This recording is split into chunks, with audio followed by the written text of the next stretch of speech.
கர்த்தருடைய பரிசுத்த நாமத்திற்கு மகிமை ஸ்தோத்திரம் உண்டாவதாக. இந்த வேலைக்காக ஆண்டவரை மனப்பூர்வமாக ஸ்தோத்திரிக்கிறேன். கூடி வந்து உங்கள் அனைவரும் இயேசுவின் நாமத்தினால் என்னோடு வாழ்த்தி வரவேற்கிறேன். கர்த்தர் நம்மை ஆசீர்வாதமாய் நடத்துவாராக. கர்த்தர் ஸ்தோத்திரம். வேதத்திலிருந்து நாம் ஒரு வசனத்தை வாசிக்க போகிறோம். கர்த்தர் ஸ்தோத்திரம். 1 பேதுரு புஸ்தகம் 5ஆம் அதிகாரம் அதனுடைய 10ஆம் வசனத்தை வாசிப்போம். 1 பேதுரு 5:10. கிறிஸ்து இயேசுவுக்குள் தம்மை நமது நித்திய மகிமைக்கு அழைத்தவராயிருக்கிற சகல கிருபையும் பொருந்திய தேவன் தாமே கொஞ்ச காலம் பாடு அனுபவிக்கிற உங்களை சீர்படுத்தி ஸ்திரப்படுத்தி பலப்படுத்தி நிலை நிறுத்துவாராக. இருந்த வண்ணமாய் தலை தாழ்த்தி நாம் ஜெபிப்போம். பரலோக பிதாவே, நல்ல ஆண்டவரே, கிருபை நிறைந்த கர்த்தாவே, நாங்கள் உம்மை துதிக்கிறோம், ஸ்தோத்திரிக்கிறோம், உம்மை வாழ்த்துகிறோம். ஆண்டவரே, உம்முடைய பாதத்திலே எங்களை தாழ்த்தி ஒப்புக் கொடுக்கிறோம்.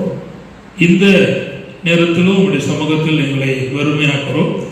வந்திருக்கிற உம்முடைய பிள்ளைகளுக்காக உம்மை நன்றியோடு ஸ்தோத்திரி செலுத்துகிறோம். இவ்வார்த்தையை ஆங்காங்கே இருந்து கேட்கிற கர்த்தருடைய பிள்ளைகளுக்காக உம்மை ஸ்தோத்திரம் செலுத்துகிறோம். ஆண்டவர் அவர்களை ஆசீர்வதியும். ஆண்டவரே, உம்முடைய கிருபை இறக்கம் எங்களை மூடிக்கொள்வதாக. நாங்கள் தொடர்ந்து உம்முடைய கிருபையிலே நாங்கள் வளர்ந்து முன்னேற உதவி செய்யும். தடைகள் நீக்கி போடும். தொடர்ந்து கிரியை செய்யும். இயேசுவின் நாமத்தில் ஜெபிக்கிறோம் நல்ல பிதாவே, ஆமென். கர்த்தருக்கு ஸ்தோத்திரம். Hallelujah. Praise the Lord. Praise the Lord. தேவனுக்கே மகிமை உண்டாவதாக. கர்த்தருக்கு ஸ்தோத்திரம். வாசித்த இந்த வசனத்தை மீண்டும் வாசிக்க போகிறோம். வாசிங்கள். கிறிஸ்து இயேசுவுக்குள் நம்மை தமது நித்திய மகிமைக்கு அழைத்தவராயிருக்கிற சகல கிருபையும் பொருந்திய தேவன் தாமே கொஞ்ச காலம் பாடு அனுபவிக்கிற உங்களை சீர்படுத்தி ஸ்திரப்படுத்தி பலப்படுத்தி நிலை நிறுத்துவாராக. கர்த்தருக்கு ஸ்தோத்திரம். தேவனாகிய ஆண்டவர் இங்கே அப்போஸ்தலனாகிய பேதுருவை கொண்டு சொன்ன வசனத்தை நாம் இங்கே பார்க்கிறோம். ஆண்டவர் தம்முடைய நித்திய மகிமைக்கென்று நம்மை அழைத்திருக்கிறார். அவர் சகல கிருபை புரிந்தவராக இருக்கிறார். கொஞ்ச காலம் பாடு அனுபவிக்கிற, அதாவது இந்த உலகத்திலே கர்த்தராகிய இயேசு கிறிஸ்துவின் நாமத்துக்காக, இயேசுவுக்காக சரீர பிரகாரமாக ஆத்தும பிரகாரமாக உலகத்தில் பல பாடுகள் அனுபவிக்கிற, பாடே இல்லாதவர்களுக்கு பிரச்சனை இல்லை, பாடு படுகிற அல்ல பாடு அனுபவிக்கிற அப்படிப்பட்டவர்களுக்கு தேவன் வைத்திருக்கிற 4 பகுதிகள். 4 பகுதி இருக்கிறது. உங்களை சீர்படுத்துவாராக, உங்களை ஸ்திரப்படுத்துவாராக, உங்களை பலப்படுத்துவாராக, நிலை நிறுத்துவாராக. யாருக்கு அப்படின்னா பாடுபடாதவங்களுக்கு இல்லை. அதை பாருங்க, பாடுபடுகிறவர்களுக்கு. சில கிறிஸ்தவர்களுக்கு பாடே இல்லை. அது சோதரம். பாட்டு பாடுவார்கள், சாப்பிடுவார்கள், நிம்மதியாக தூங்குவார்கள், சம்பாத்தியம் பண்ணுவார்கள், சந்தோஷம் போயிட்டே இருப்பார்கள். அவளுக்கு சரீர பிரகாரமான பாடு இல்லை, ஆத்மா பிரகாரமா பாடு இல்லை. நீ எப்படி நல்லா இருக்கான்னு கேட்டா, ஓ குட், நல்லா இருக்கிறோம் அப்படின்னு சொல்லுவாரு. அது சோதரம். சிலர் பார்த்தீங்கன்னா சொல்லுவாங்க, அதாவது good ministry, good food, good rest அப்படி சொல்லுவாங்க. அது சொல்றாரு. நல்ல ஊழியம், நல்ல சாப்பாடு, நல்ல ரெஸ்ட் அப்படிமா. ஆனா உண்மையாகவே இயேசுவை பின்பற்றுகிறவனுக்கு நிச்சயமாக நல்ல சாப்பாடு தேவன் சில நாள் கொடுப்பார், ஆனா சில நாள் இருக்கார். அதை சொல்றோம். ஆனா பாருங்க, நல்ல ரெஸ்ட் அது இல்லை, நல்ல ஊழியர் கோழி சோத்திரம். அல்லேலூயா. அவன் கிறிஸ்து இயேசுக்காக ஒரு மனுஷன் ஊழியம் செய்வானால் ஊழியம் அவனுக்கு எப்படி இருக்கும்? நல்லா இருக்கும். கர்த்தருக்கு ஸ்தோத்திரம். அது ரொம்ப முக்கியமானது. ஆனால் புரிந்து கொள்ள வேண்டும். அப்படிப்பட்ட கர்த்தருடைய பிள்ளைகளை அவர் முதலாவது செய்கிறார்னா, பாடுபடுகிற இயேசுவுக்காக, இயேசுவின் நாமத்திற்காக, இயேசுவின் நிமித்தம் குடும்பங்கள் சரீரத்திலே பாடு அனுபவிக்கிற கர்த்தருடைய பிள்ளைகளை ஆண்டவர் சீர்படுத்துகிறார். என்ன படுத்துகிறார்?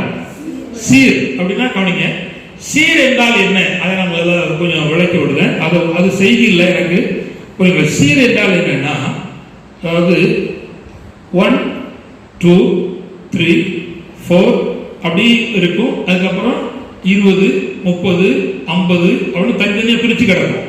இப்போ அதை சீர்படுத்தணும்னா 1ல இருந்து 100 வரை கட் பண்ணி எழுதணும். அங்கே குழம்பி இருக்கும், அது கரெக்டாக எழுதணும். 1ல இருந்து 100 வரை எழுதும்போது கரெக்டாக எழுதி முடிச்சா அது என்னது? சீர் வரிசை. அதுதான் சீர். இப்போ பாருங்க, சில வேளையில் நம்ம வீட்டில் கிச்சனில் இருக்கிறது பெட்ரூம் இருக்கும், இருக்கும் இல்லைன்னா மெயின் ஹாலில் இருக்கும். எது சில பார்த்துருக்கேன், எல்லாரும் சொல்லலை. சில குடும்பத்தில் என்ன செய்வாங்கன்னா, சாப்பாடு மேசை இருந்தாலும் குடும்பமாக சாப்பிடுவதற்கு ஹாலில் ஏதாவது சோறு பொங்குற பானை, சட்டி, தண்ணி எல்லாம் வந்துடும். இங்கே வந்துட்டு கிச்சனை விட்டு பாஸ் பண்ணி ஹாலுக்கு வந்துட்டு எல்லாரும் உட்காந்து சாப்பிடுவாங்க. சாப்பிட்டுட்டு அதனால அல்லேலூயா குண்ட மயக்கம் தொண்டை திக்குன்னு சொல்லி அப்படியே வச்சுட்டு தூங்கிடுவாங்க. அப்படி குரூப் இருக்கு. அவ்வளவுதான். கையை கழுவிட்டு பிளேட்டை காலுக்கு மிச்சு தள்ளிட்டு அங்கே படுக்கிற குரூப்பும் இருக்கு. அவ்வளவுதான். ஆனா எப்படி சீர்படும்? யாராவது வந்தா சட்டு பிடிச்சு போட்டுரும். அப்படி எடு அதுன்னு சொல்லி எடுத்து சீர்படுத்திடுவாங்க. இப்போ ஆண்டவர் சொல்லுகிறார், பாடுபடுகிற உன்னை என்ன செய்கிறார்? சீர்படுத்துகிறார். முன்னும் பின்னா இருக்கிற காரியம் என்ன செய்கிறார்? சீர்படுத்துகிறார். அப்புறம் ஆண்டவர் சொல்லுகிறாரு, ஸ்திரப்படுத்தி அப்புறம் பலப்படுத்தி நிலைநிறுத்துவாராக சொல்லுகிறார். நான் இப்போ சீர சொல்லல, பலப்படுத்தி சொல்லல, நிலைநிறுத்துவாராக என்ன காரியத்தை நான் சொல்லல, ஸ்திரப்படுத்துவாராக அப்படிங்கிற வார்த்தையை நான் சொல்ல விரும்புகிறேன். கர்த்தர் ஸ்தோத்திரம். இது இந்த கடைசி காலம், நல்ல கவனிங்க, இது மிக முக்கியமான காலத்திலே நாம் இருக்கிறோம். இந்த பேதருடைய ஜீவியத்தில் நல்ல கவனிங்க, ஆரம்பத்தில் இவருடைய என்னன்னா ஸ்திரம் இல்லை, ஸ்திரப்படுத்துகிற தேவன், ஆனா ஸ்திரம் இல்லை. இப்போ நம்ம பிள்ளைகளுக்கு என்னன்னா ஸ்திரம் இல்லை. ஒரு நாள் ஆவிக்குரிய ஜீவியத்தில் ஹையா இருப்பாங்க, அப்புறம் லோவும் ஆயிடுவாங்க. அதுக்கும் நமக்கும் சம்பந்தமே இல்லை. முடி வெட்டிட்டான், நல்லாயிட்டான் அப்படின்னு நினைச்சிட்டு இருப்போம், திரும்ப குறைந்தாயிரும்.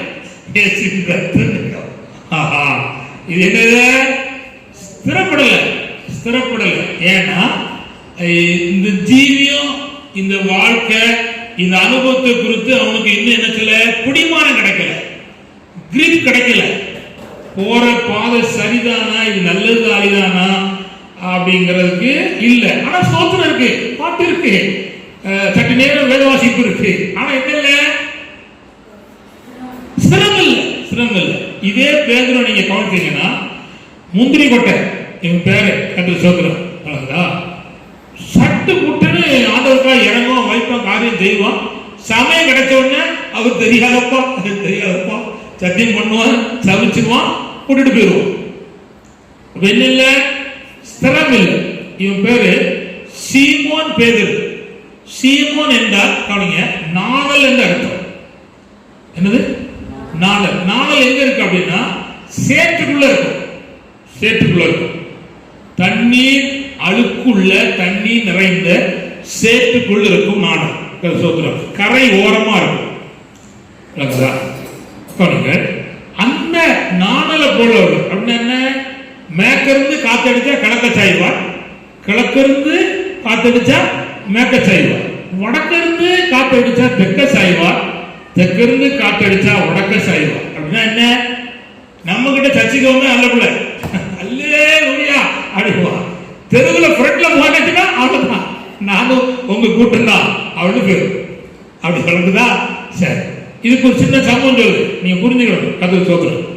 ஒரு தம்பி ஒரு தகப்பனோடு கூட சேர்ந்து கடைக்கு போனார், மார்க்கெட் போனார். மார்க்கெட்ல போச்சுன்னா ஒரு அழகான அழகான நாய்க்குட்டி. கர்த்தருக்கு ஸ்தோத்திரம். அவருக்கு அப்பாடு சொன்னா, எப்பா இந்த நாய்க்குட்டி எப்படி வேணும்பாடு. அப்போ எவ்வளோ காசுன்னு கேட்டாங்க. அவர் சொன்னார், அப்போ வச்சுக்காங்க, என்கிட்ட காசு இல்லை, என் பையன்கிட்ட காசு கொடுத்து விடுதேன், நீ வந்து என்ன செய்யணும், நீங்கள் கொடுத்து விட்டுட்டு. வீட்டுக்கு போனால் காசு கொடுத்து விடுவாங்க, நாய்க்குட்டியை பிடிச்சி ஒரு பேக்கில் போட்டுருவாங்க. வந்துக்கிட்டே இருப்பான். வந்துகிட்டு இருக்கும்போது அங்கே வந்து கிரிக்கெட் விளாடுவான் ஒரு குரூப்பு. இவன் கிரிக்கெட் விளையாடுறாங்கன்னா இவன் கிரிக்கெட்டில் பைக்கியம், நல்ல கவலை, கிரிக்கெட்டில் பைக்கியம். அதனால பேக்கை ஒரு மரத்தில் தொங்க போடுவோம், போட்டுட்டு கிரிக்கெட்டில் அடிச்சிருவோம். அடின்னு அடிப்பான், கிரிக்கெட் முடியும், பேக்கை தூக்குவோம். இதுக்கடையில் என்ன போயிட்டான்னா, இந்த பேக்கில் என்னடா இருக்கு அப்படின்னு ஒரு குரூப் ஆச்சு. புஷ் புஷ் நாய்க்குட்டி இருக்கு. ஆஹா சூப்பராக இருக்க அப்படின்னு சொல்லிட்டு என்ன பண்ணிட்டான்னா, அங்கே போன ஒரு பன்னிக்குட்டி தூக்கி உள்ள வச்சுட்டு நாய்க்குட்டி தான் பழங்குதா. கர்த்தருக்கு ஸ்தோத்திரம். இப்போ வந்து வீட்டுக்கு போயாச்சு. வீட்டில் போன உடனே அழகான தூக்கு தான், புஷ் புஷ்ன்னு பன்னிக்குட்டி இருக்கு. ஆஹா கடைக்காரன் ஏமாத்துட்டாங்க அப்படின்னு சொல்லிட்டு மனசு கடு வேதனை. அப்பா சொன்னார், டே நாய்க்குட்டியெல்லாம் காசு தந்தேன், பன்னிக்குட்டி இப்படி இருந்துச்சு சொல்லி. எப்பா அவர் தூக்கி வைக்கும் போது நாய்க்குட்டி தான் வச்சாருப்பா அப்படின்னா. அப்ப எப்படா பன்னிக்குட்டியா மாறிச்சு அப்படின்னு. அது தெரியலப்பா அப்படின்னு. சரி திரும்பவும் போயிடுவோம் அப்படின்னு சொல்லிட்டு திரும்ப வந்தாச்சுன்னா ஒரு நாள் வரல, மறுநாள் வரோம், அதே குரூப்பு விளையாடுது. இப்போ அதே பன்னிக்குட்டி தூக்கி அந்த மரத்து பம்பில் தொங்க வைக்கான். அதே குரூப் பார்த்து இப்போ பன்னிக்குட்டி தூக்கி எடுத்துட்டு நாய்க்குட்டி போட்டு இவன் கடை கொண்டு போறான். சார் சார் நான் உங்கள்கிட்ட நாய்க்குட்டி தானே கேட்டேன், ஏன் பன்னிக்குட்டி இருந்தீங்க? இல்லையே நான் நாய்க்குட்டி தான் தந்தேன். அவன் திறந்து பார்த்தா நாய்க்குட்டி இருக்கு. அவனுக்கு சொன்னா, ஒண்ணு பன்னிக்குட்டியாரு இல்லைன்னா நாய்க்குட்டியாரு. கடைக்கு வந்தா நாய்க்குட்டி, வீட்டுக்கு போனா பன்னிக்குட்டியா இருக்க. இது இந்த வேலை போடாது, ஏதாவது ஒண்ணு இருக்கு. அவனு ஒட்டே அடி அடிச்சா செத்து போச்சு. இப்ப நான் சொல்லு என்னன்னா, இங்க வந்தா கர்த்தருக்கு ஸ்தோத்திரம். இங்க வந்தா பரிசுத்தவாட்டி, பரிசுத்தமா பாஸ்டர் பிள்ளை, அழகு பிள்ளை. ஆனா ரூம் விட்டு வெளியே போனா, தெருவில் போனா ரொம்ப தூரம் இல்லை, இந்த பக்கத்துல அம்பலச்சாவடி இருக்கு. அம்பலச்சாவடி நமக்கு வருது, என்னது பால்வாடி. பால்வாடிக்கு போற பண்ணிக்கிட்டே இருக்குது. அதுக்கு ஸ்தோத்திரம். வேதனையா இருக்கு. இயேசுவேன்னு சொல்லிட்டு உட்கார்ந்துட்டு இருக்க முடியாது. நாம் புரிந்து கொள்ள வேண்டிய ஒன்று என்ன, நல்லா புரிஞ்சுக்காங்க, நாம் வாழ்க்கையில ஸ்திரம் இல்லைன்னா மேன்மை அடைய முடியாது. இதே இந்த பேதுரு ஸ்திரம் இல்லாத வாழ்க்கையில ஆண்டவர் வாக்கு சொல்றார். வாசிக்க போறோம். லூக்கா 22ஆம் அதிகாரம் 32ஆம். லூக்கா பைபிள் பேசுவா. லூக்கா 22:32.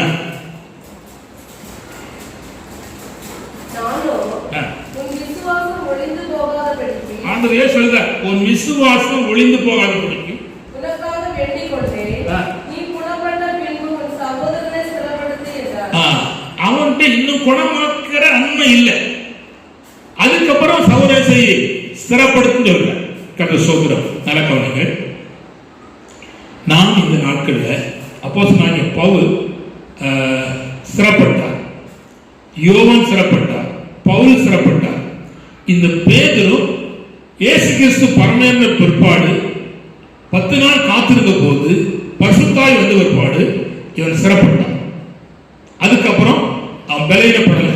இப்போ இவனுடைய ஸ்திர இல்லாத தன்மையும் தெரியும், ஸ்திரமான தன்மையும் தெரியும். நம்முடைய வாழ்க்கையிலும் ஆரம்பத்தில் நமக்கு ஸ்திரம் இல்லாமல் இருக்கும். ஸ்திரப்படணும், உறுதிப்படணும். இப்போ 1ஆம் கிளாஸ் 2ஆம் கிளாஸ் பிள்ளை சேர்த்து விடுவோம். ஸ்கூல்ல கொண்டு விட்டாலும் வீட்டுக்கு கொடுக்கணும், ஸ்திரம் இல்லை. அப்புறம் நம்மளை விரட்டும். 6 மணிக்கு பஸ் அப்படின்னு நம்மளை விரட்டும். ஸ்கூலுக்கு போகிற அந்த வேகம் ஸ்திரப்படுத்து, ஸ்கூலுக்கு போகிற வேகத்துல ஸ்திரப்படுத்து. அங்க போய் படிக்காம வந்து அது வேற விஷயம். பஸ் ஏறி போய் படிக்காம வந்த விஷயம் வேற விஷயம். ஆனா ஸ்திரப்பட்டு இப்போ இந்த அப்போஸ்தலனாகிய பேதுருவின் வாழ்க்கையில ஆரம்பத்தில் ஸ்திரம் இல்லை, பரிசுத்தம் என்ற ஒருபாடு ஸ்திரப்பட்டார். கவனிங்க, நாம் எதிலே நாம் ஸ்திரப்பட வேண்டும் அல்லது நாம் ஏன் ஸ்திரப்பட வேண்டும்? நாம் எவ்விதமாக ஸ்திரப்பட வேண்டும்? இது மிக முக்கியமான ஒன்றா இருக்கிறது. கர்த்தர் ஸ்தோத்திரம். நாம் புரிந்து கொள்ள வேண்டிய ஒன்று. தேவன் தாமே கிருபை செய்வாராக. கர்த்தர் ஸ்தோத்திரம். நாம் ஏன் ஸ்திரப்பட வேண்டும் என்பதை நாம் கவனிப்போமானால் 1 கொரிந்தியர் 1:8 வாசிப்போம். கர்த்தர் ஸ்தோத்திரம். 1 கொரிந்தியர் 1:8.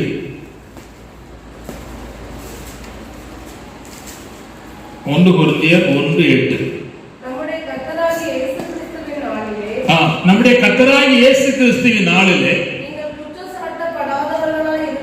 நீங்கள் குற்றம் சாட்டப்படாதவர்களாய் இருக்கும்படிக்கு நாம் என்ன செய்ய முடியும்? சந்திக்க முடியும். திருமண வாசிங்க சிஸ்டர். நம்முடைய கர்த்தராகிய இயேசு கிறிஸ்துவின் நாளிலே நீங்கள் குற்றம் சாட்டப்படாதவர்களாய் இருக்கும்படிக்கு முடிவெடுத்து அவர் உங்களை ஸ்திரப்படுத்துவார். அப்ப இயேசு கிறிஸ்துவினுடைய வருகை நாள் இருப்பதனாலே நாம் அவரை சந்திக்க வேண்டுமானால் நாம் எப்படி இருக்க வேண்டும்? ஸ்திரப்பட வேண்டும். சரி, ஸ்திரப்படாதவர்கள் இயேசுவை சந்திக்கவே முடியாது. அதை நல்லா புரிந்து கொள்ளுங்கள். கதை சோதனை. இப்ப திரும்ப உங்களுக்கு புரிந்து கொள்ளும்படி சொல்ல விரும்புகிறேன். ஒருவன் 1500 மீட்டர் ஓட்டம் ஓடணும். அவன் ஓடி பழகி ஸ்திரப்பட்டால் மட்டும்தான் அந்த 1500 மீட்டர் ஓட்ட பந்தயத்தை என்ன செய்ய முடியும்? சந்திக்க முடியும்.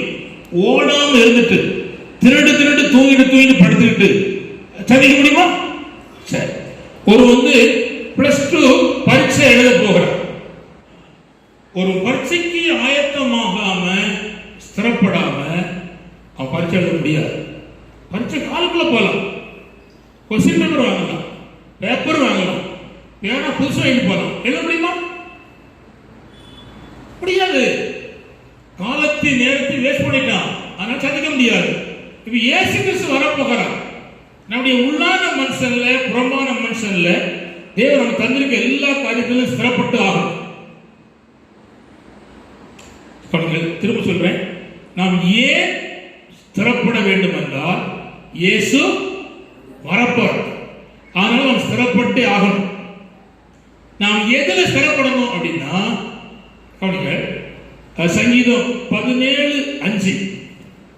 சங்கீதம் 17:5 இதெல்லாம் விளக்கம் பின்னால நீ புரிந்து கொள்வதற்காக சொல்ல விரும்புகிறேன். சங்கீதம் 17:5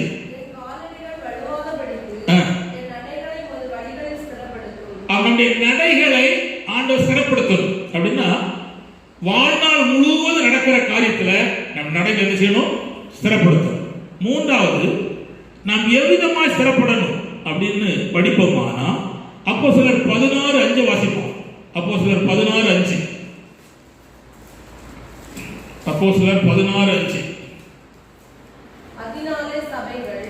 அதனாலே சபைகள் விசுவாசத்திலே ஸ்திரப்பட்டு கர்த்தர் சோதரம் விசுவாசத்திலே நாம் ஸ்திரப்பட வேண்டும் என்று சொல்லி நாம் பார்க்கிறோம். ஆனா ஸ்திரப்படுத்துகிறவர்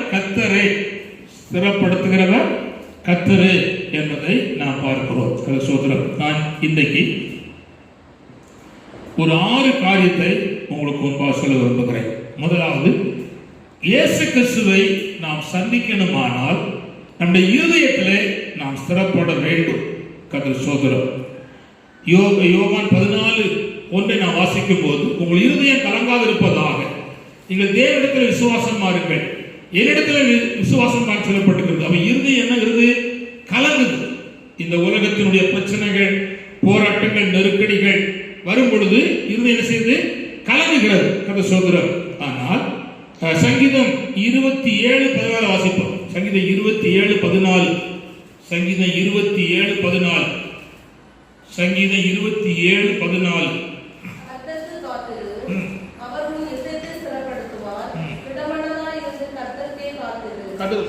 இங்கே இருக்கிறது. ஆண்டவருக்கு ஒரு மனுஷி காத்திருக்கும் பொழுது அவர் நம்முடைய இருதயத்தை என்ன செய்கிறார்னா ஸ்திரப்படுத்துகிறார். கவனிங்க, இந்த தேவ பிள்ளை தான் இருதயத்திலே ஸ்திரப்பட்டு விட்டால் தேவனை தரிசிப்பதற்கு அதுதான் ஆயத்தமான அனுபவம்.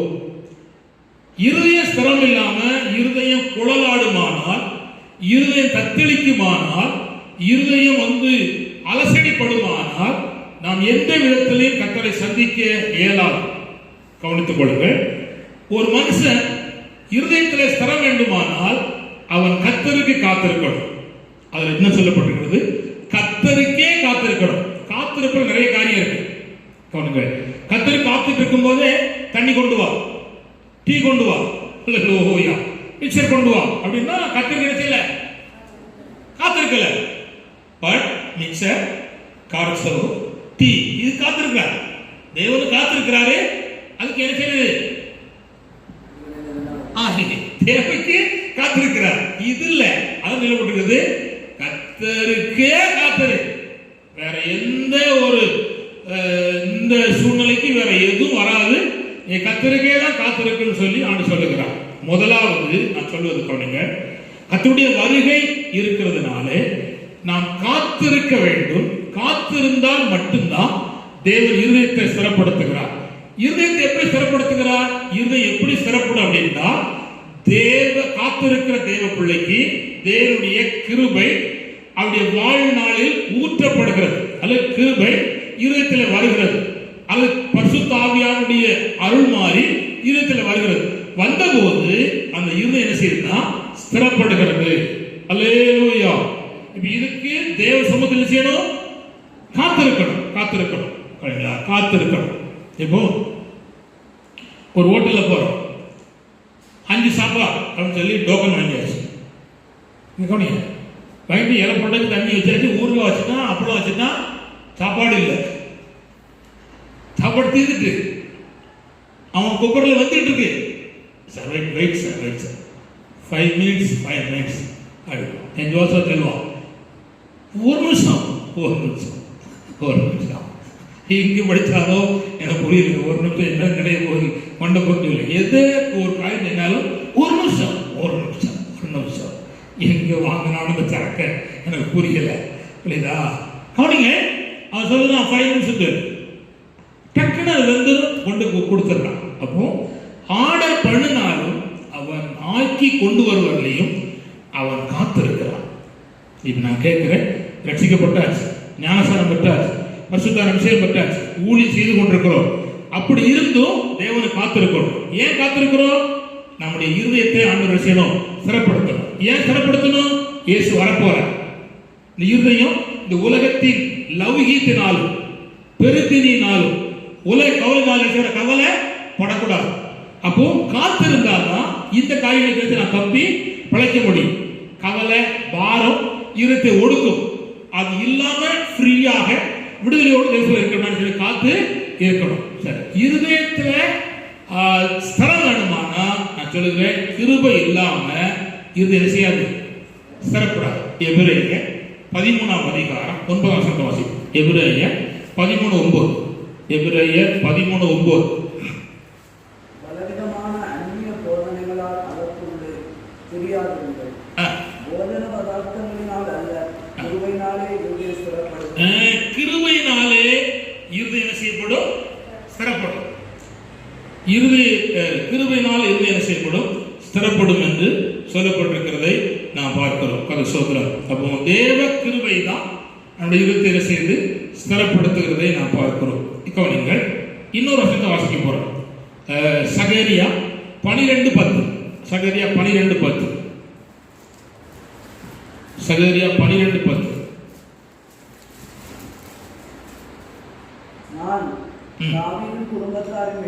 தாவீதின் குடும்பத்தார் மேல் எருசலேம் குடிகள் மேல்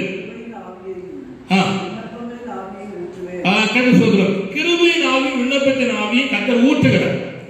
காத்திருக்கிற கர்த்தருடைய பிள்ளைகளுக்கு தேவனாகிய ஆண்டவர் கிருபையின் ஆவியும் விண்ணப்பத்தின் ஆவியும் ஊற்றுகிறார். இந்த பகுதி வந்துட்டாலே நல்ல கவனிங்க, வெற்றி உள்ள வாழ்க்கை அந்த மனுஷன் வாழ்க்கையில வந்துடும். எந்த விதத்திலையும் உள்ளும் புறம்பும் எப்படி வந்துடும்? வெற்றி உள்ள வாழ்க்கை வந்துடும். அது சோதரம். நல்ல கவனிங்கள். இப்ப இதில் சொல்ற கவனிங்கள். உங்களுக்காகவே நீங்கள் ஜெபித்துக் கொண்டிருந்தா அது கிருபையின் ஆவி இல்லை. உங்க சபை, உங்க வீட்டு, உங்க குடும்பம், உங்க கோத்திரம், உங்களுக்கு தெரிஞ்சவங்களுக்கு மட்டுமே நீங்க ஜெபம் பண்ணிட்டு இருந்தீங்கன்னா அது கிருபையின் ஆவி அல்ல, விண்ணப்பத்தின் ஆவியும் அல்ல. கிருபையின் ஆவி வந்தா கவனிங்கள், நமக்காய் ஜெபிக்கிற ஜெபம் குறைஞ்சிடும். இருதயத்தின் பாரத்தை அறிந்து அவளுக்காக ஆண்டவர் என்னத்துக்காக ஜெபம் பண்ண சொல்கிறாரோ அதுக்காக ஜெபம் பண்ணுகிற அந்த கிருபைக்காக தான் கிருபையின் ஆவி. ஒரு நாள் இஸ்ரவேலுக்காக ஜெபம் பண்ண சொல்லுவார், இன்னொன்னு ஒரு நாட்டுக்காக ஜெபம் பண்ண சொல்லுவார், இன்னும் அழிந்து போகிற ஆத்துமாக்களுக்காக ஜெபம் பண்ண சொல்லுவார், அல்லது ஒரு பரிசுத்தவான் உடைய ரட்சிப்புக்காக ஜெபம் பண்ண சொல்லுவார், ஒருடைய வியாதி குணமாக்கப்பட ஜெபம் பண்ண சொல்லுவார். இதுதான் கிருபையின் ஆவி. நல்ல புரிந்து கொள்ளுங்கள். இன்னைக்கு கிருபையின் ஆவி பெற்றுக்கொண்டேன்னு சொல்லி தனக்காக, தன் சபைக்காக, குடும்பத்துக்காக மட்டும் பேர் பெற சொல்லி ஜெபம் பண்றவர்கள் கிருபையின் ஆவி பெற்றவர்கள் இல்லை, ஆனால் ஜெபிக்கிறவர்கள். ஆனா சகரியா தீர்க்கதரிசியின் புத்தகத்தில் சொல்லப்பட்டிருக்கிற கிருபையின் ஆவியும் விண்ணப்பத்தின் ஆவியும் பெற்றவர்கள் தேசத்துக்காக, ஜனங்களுக்காக, அழிந்து போற ஆத்துமாக்களுக்காக, மிஸ்ரேலுக்காக, ஆங்காங்கே நடைபெறுகிற சகல காரியங்களுக்காக, எருசலேமுக்காக அவன் அழுது புலம்பி பெருமூச்சு விட்டு அவன் ஜெபிக்கிறவனா இருக்கிறான். ஏனென்றால் அங்கே ஆவியானவர் உள்ளே வருகிறார். அல்லேலூயா. நமக்கு ஜெபிக்க வேண்டிய பிரகாரம் தெரியாதனாலே ஆவியானவர் தாமே வாக்கு கடங்காத பெருமூச்சோடு கூட நமக்கு நினைக்கிறார், ஜெபம் பண்ணுகிற ஆண்டவரா இருக்கிறார். அப்ப அவருடைய நடத்திப்பும் அவருடைய காரியமும் வித்தியாசமா இருக்கும். நாம் வச்சிருக்கிற டார்கெட் ஜெபம் வந்து நம்முடைய ஜெபம், ஆவியானவர் நடத்துகிற ஜெபம் வேற மாதிரி இருக்கும். சோதரம். அதனால புரிந்து கொள்ள வேண்டும், இது முக்கியம். சோதரம். அடுத்த கவனிங்கள். இந்த கிருபைக்கு நல்ல கவனிங்கள். இந்த கிருபைக்கு இந்த கை, இந்த கால், இந்த கண், இந்த மூக்கு, இந்த வாய், இந்த செவி, ஐம்புலன்களுக்கு ஒப்பு கொடுக்கணும். இப்போ உங்க கை, என் பையன் ஜோசப் ப்ரிப்பேர்ட் வாடுறான், என்ன ஒரு இது, அவன் ரெண்டு கையும் சாசு சரியா பிடிச்சு வச்சிருக்கு. எத்தனை மணி நேரம் நஷ்டப்படுத்துறான், நான் பார்த்துட்டே இருக்கேன், நான் ஜோமிட்டே இருக்கேன். இல்லைன்னா ஒரு நாள் செல்ல தூக்கி உடச்சே போட்டுருவேன். போனா 20,000 தான் போகும். என் புள்ள எனக்கு முக்கியம். 20,000 கதை தடக்கு வல்லவர், இவனை காப்பாத்தி ஆகணும். நைட்டு படுத்துக்கும் போது பிரியாணி மாதிரி உடனே அங்க தான் அப்படிங்க. அப்ப பாருங்க, சிந்தனை, எண்ணம் எல்லாம் அந்த ஷூட்டிங்லே இருக்கு. தப்பு இல்லாது கதை சோதரம். இப்ப என்னன்னா, இப்ப அதுல ஜெயிக்க தான் சொல்றேன், அவங்க குற்றப்படுத்தல் இல்லை, ஜெயிக்கணும். இந்த கண்ணு, இந்த கை, அந்த விளையாட்டுக்கு என்ன செஞ்சு அடிபடுது, பவுடர் போட்டு வரலாம். என்னவா பயங்கரம் பாருங்க. அவன் குரூப்ல நிறைய பேர் இருக்கு, அவன் ஃப்ரெண்ட்ல அங்கங்க வரான், இருக்கட்டும், நான் கேள்வி பாருங்க. இப்ப என்ன செய்யணும்னா, அவன் குற்றமா சொல்றதுக்கு இல்லை, ஆனா அறிவுறுத்தப்படுது. என்ன சொல்றாங்கன்னா, உன் அவயங்களை, உன்னுடைய உறுப்புகளை நீ கிருபைக்கு ஒப்பு கொடுத்தா பாவம் சரி தெரியாது, ஆளுகை செய்ய மாட்டாது. கண்ணு ஒரு மாதிரி பாக்கு, வாயு ஒரு மாதிரி பேசுது, செயல்பாடு வித்தியாசம் இருக்கு. இதெல்லாம் ஜெயிக்க உன்னால முடியாது, முடியவே முடியாது, முடியவே முடியாது. உன்னை ஜெயித்து ஜெயத்தை வச்சிருக்கிற ஆண்டவரை விசுவாசித்து கிருபைக்கு ஒப்பு கொடுத்தா ஜெயம் தருவார். அதான் முக்கியம். ஆண்டவர் என்னால முடியல, இப்ப நான் வந்து அவனை என்ன செஞ்சாலும் நான் பொறுமையா இருக்கேன். என்னன்னா சில நேரத்தில் கொஞ்சம் ஆத்திரம் வரும், பொறுமையா இருக்கேன். ஆண்டவர் சொன்னார், ரொம்ப சுமக்காரு, ஏண்ட கொடு, நான் பார்த்துக்கிறேன் அப்படின்ட்டு. ஏன்னா அவற்றை கொடுத்தா கொஞ்சம் சிக்கல் இருக்கு. நம்மளா சரிப்படுத்தினா எந்த உண்டாகும். ஆண்டவரே நீரே பாதுகாத்துக் கொள்ளும், நீரே செய்து விட்டு கொடுத்துட்டா அவர் சரியா திருத்துவார். அதனால நான் வந்து போன வாரம் வரலையும் நான் வந்து என் கையில வச்சிருந்தேன். இந்த வாரம் நான் என்னால் தாங்க முடியல, ஆண்டவர் உங்க சித்தம் எதுவோ அதை நிறைவேற்றும் அப்படின்னு ஒப்பு கொடுத்தேன். கிருபைக்கு ஒப்பு கொடுத்தா பாவம் சரி தெரியாது, ஆளாது. வார்த்தையை தூரத்துல கேட்கிற வாலிய பையனுக்கும் வாலிய பிள்ளைகளுக்கும் நான் சொல்லுவது என்னன்னா, உன்னுடைய சரீரத்தை பாவம் ஆளுதா, அவைகளை ஆளுதா, அவைகளை கிருபைக்கு ஒப்புக்கொடு. என்னால முடியலப்பா, கிருபைக்கு ஒப்புக்கொடு. பாவம் சரீரம் செய்யாது ஆள. ரோமர் 6ஆம் அதிகாரம் 14 வாசகம். ரோமர் 6:14. ரோமர் 6:14. நீங்கள் நியாயப்பிரமாணத்திற்கு கீழ்ப்பட்டிராமல் கிருபைக்கு கீழ்ப்பட்டிருக்கிறபடியால் பாவம் உங்களை மேற்கொள்ள மாட்டாது. பாவமுடைய மேற்கொள்ள மாட்டாது. கட்ட சோதரம். அப்ப கிருபைக்கு நம்ம என்ன செய்யணும்? ஒப்பு கொடுக்கணும். சரி, கட்ட சோதரம். இந்த வருகையின் காலத்துல நாம் பிழையற்ற பரிசுத்தவான்களா இருக்க வேண்டும். 1 தெசலோனிக்கேயர் 3ஆம் அதிகாரம் 13 வாசிப்போம். 1 தெசலோனிக்கேயர் 3:13.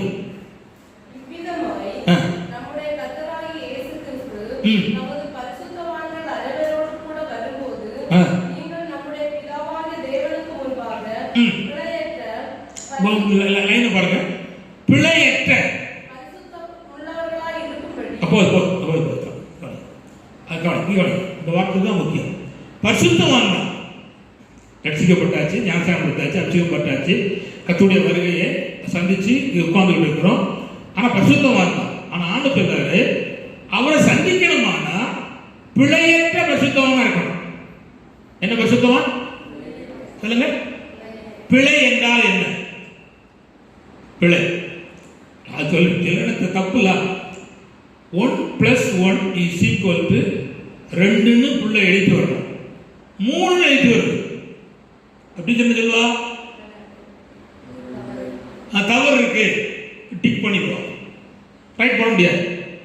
அப்புறம் போய் உட்காந்துக்கிட்டு திரும்ப எழுது. என்ன எழுதுனா 1+1 = 1 எழுதி வருது. அதுதான் தப்பு. திரும்ப கூட்டிட்டு 1 கூட்டினா எத்தனை வருது? என்ன தூக்கம் வருது அப்படின்னா அந்த சொத்திரம் 2 வருது. இது 2 எழுத்து வருது. 2 எழுத்து வருது. உடனே டீச்சர் ரைட் குட் போட்டான். இப்போ புள்ளதான் படிக்கிற புள்ளதான், கஷ்டப்பட்டு படிக்கி ஃபீஸ் கட்டின புள்ளதான். என்ன பிள்ளை?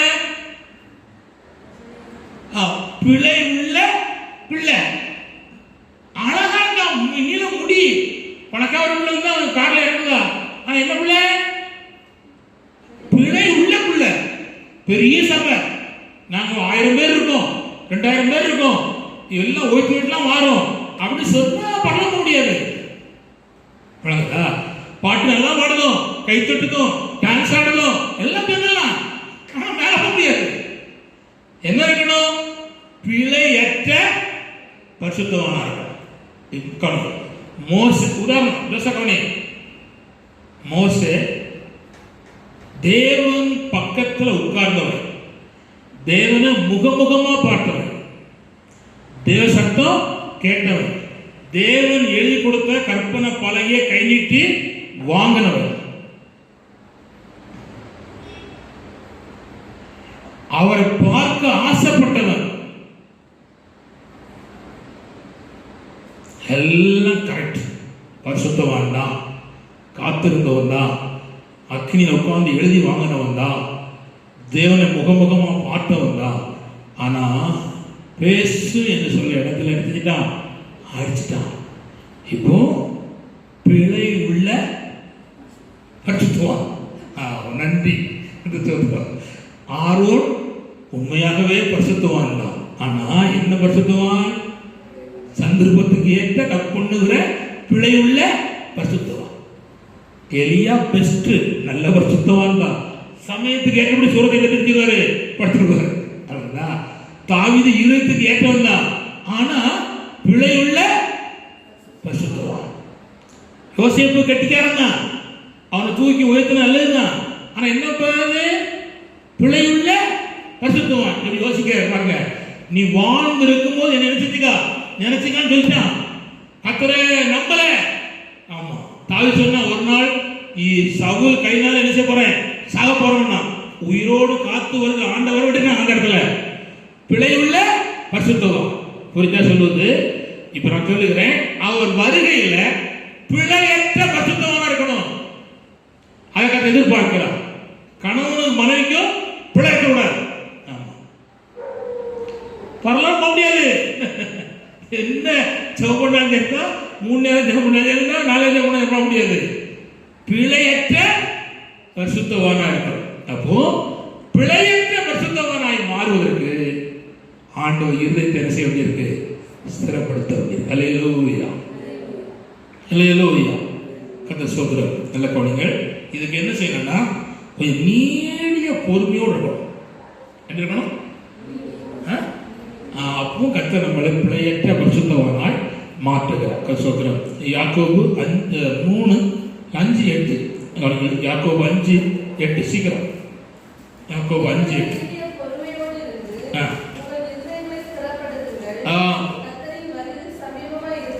திரும்ப சிஸ்டர். நீங்களும் நீடிய பொறுமையோடு கூட இருந்து உங்கள் இருதயங்களை ஸ்திரப்படுத்துங்கள். கர்த்தர் ஸ்தோத்திரம். நீடிய பொறுமையோடு உட்கார்ந்துட்டா இதை என்ன செய்வாரு? பிழையற்ற பரிசுத்தவானாய் மாற்றி ஸ்திரப்படுத்திடுவார். அல்லேலூயா. இப்ப கவனிங்க, 5 நிமிஷம் பேசலாம். சோதர சோதர எனக்கு ஆத்திரம் அவசரம், அல்லேலூயா ஆமென் அப்படின்னு பாய்ச்சுன்னா பிழையா தான் இருக்கும், மாறாது. நல்லா கவனிச்சுக்காங்க, மாறாது. எப்படி இருக்கணுமா? நீடிய பொறுமையா இருக்கணும். நீடிய பொறுமையா என்ன தெரியுமா? இருக்கிறவங்கலாம் போயிடும். உங்களுக்கு புரியுதியா? நம்முடைய இருக்க அத்தனை செஞ்சிடும் போயிடும். நம்ம பக்கம் யார் வருவார்னா ஆண்டவர் மட்டும்தான் வருவார். நீடிய பொறுமையோடு இருந்தா அவர் என் பக்கமாய் சாய்ந்து. அல்லேலூயா. நீடிய பொறுமையா இருந்தா நம்மோடு கொடுக்க அத்தனை போயிடும். ஆனா யார் சாய்வா? இயேசுவா. சகோதரனே சகோதரியே, கர்த்தருடைய பிள்ளைகளே, கர்த்தருடைய ஊழியர்களே, நீ கர்த்தருக்கு முன்பாக நீடிய பொறுமையோடு கூட இருந்தால் உங்களை சூழ்ந்திருக்கிற அத்தனை போயிடும். ஆனா உங்களை நேசிக்கிற கர்த்தர் உங்க பக்கமாய் வருவதற்கு அது ஏதுவாய் மாறும். இரண்டாவது, நாம் எதுல ஸ்திரப்படணும்னா நம்முடைய நடைகளில் ஸ்திரப்படணும். நான் இவ்வளவு சொல்லி தந்தது இருதயத்தில் ஸ்திரப்படுற விஷயத்தை சொல்லி தருது. சொல்றேன். இப்போ சங்கீதம் 17:5 வாசிப்போம். சங்கீதம் 17:5. சங்கீதம் 17:5.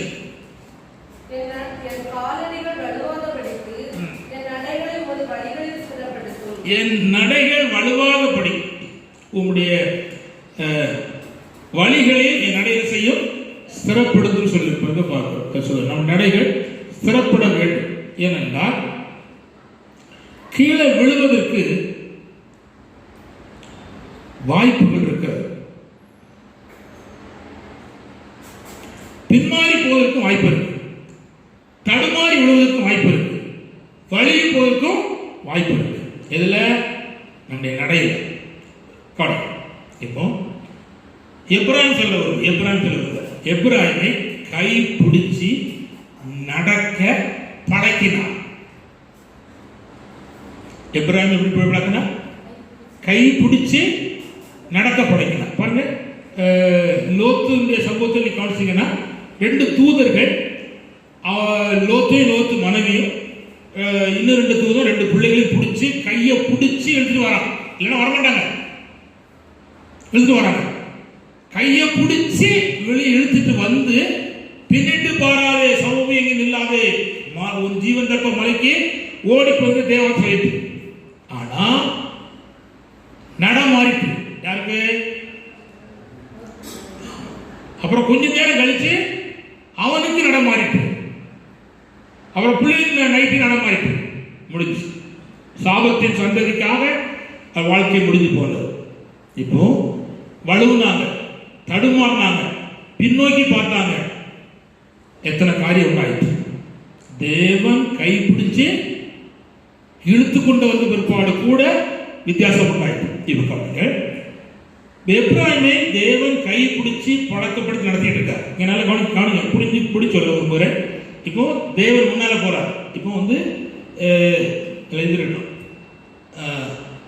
இயேசுவே கிருபையா நின்றுட்டு சத்தியத்தை கட் பண்ணிருக்கானுங்க. இப்போ தேவன் முன்னால் போகிறார். இப்போ கையை பிடிச்சிருக்காரு. இப்போ என்ன சொன்னால் இவன் அப்படியே போகணும். எதுக்கு கை பிடிச்சிருக்காருன்னா அவரை பார்த்துக்கிட்டே போகணும், அவருக்கு பின்னால் போகணும். ஆனால் இப்போ கையை பிடிச்சது உண்மை. இவன் பார்க்க வச்சுன்னு பார்க்க கிழக்க பார்க்க மேற்க பார்க்கலாம். அங்கே ஒரு யானை போகுது, இங்கே ஒரு பூனை போகுது. கையை பிடிக்கலாம்.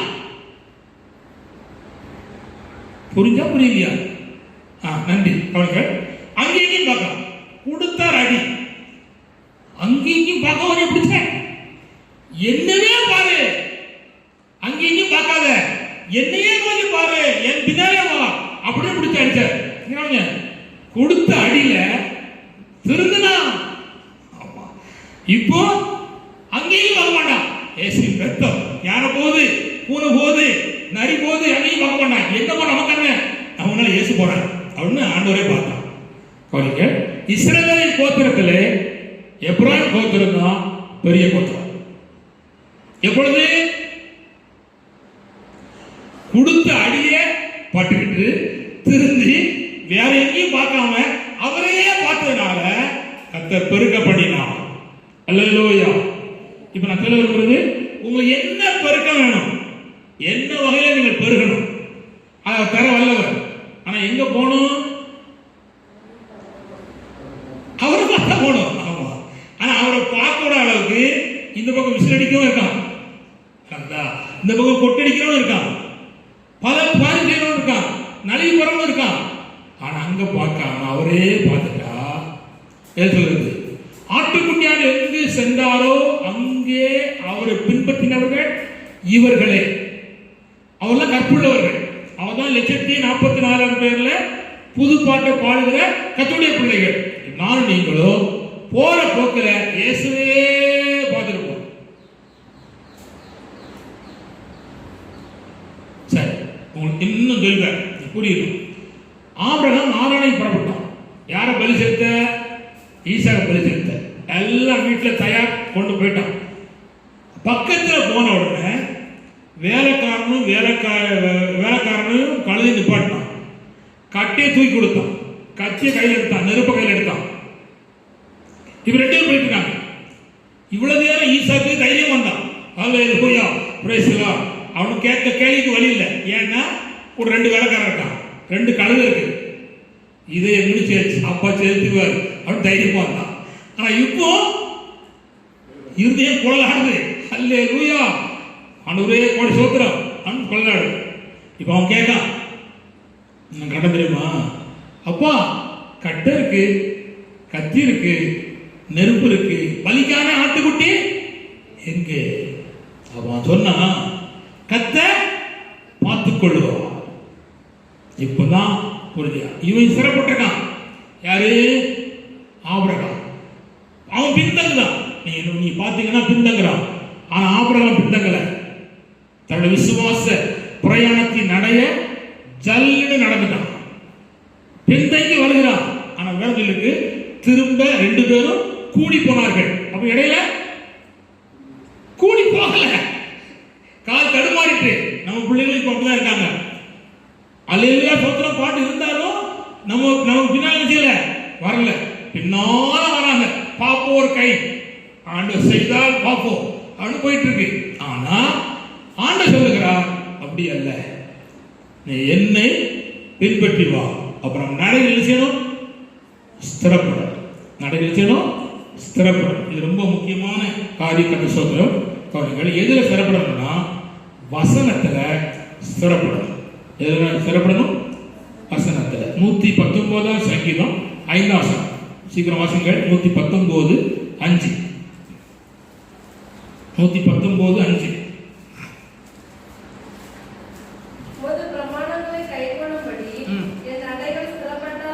உம்முடைய பிரமாணங்களை கை கொள்ளும்படி என் நடைகள் ஸ்திரப்பட்டால் நலமா இருக்கும் சொல்வதை நாம் பார்க்கிறோம். கர்த்தருடைய பிரமாணத்திலே வசனத்திலே நாம் செல்லும் போது ஸ்திரப்பட்டாச்சினால் நாம் வலுவாதபடி செல்வது கர்த்தர் உதவி செய்திருக்கிறார். கவனிங்கள், நம்முடைய தேவன் நம்ம நடந்து வருவதை நாம் பார்க்கணும்.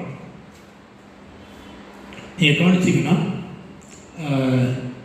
யோவான் ஸ்நாபகன் இயேசு நடந்து போவதை கண்டு, யோவான் 1 கண்டு, இதோ உலகத்தின் பாவத்தை சுமந்து தீர்க்கிற தேவாட்டுக்குட்டி போறார். அப்போ அவர் நட, அவளை நட. இப்போ உங்களுடைய ஆராதனையில, உங்க ஜபத்துல, அல்லது உங்க விசுவாச பாதையில நீ நடந்து முன்னாலே போகும்போது கர்த்தர் நடந்து வருவதை நீங்க பார்க்கணும்.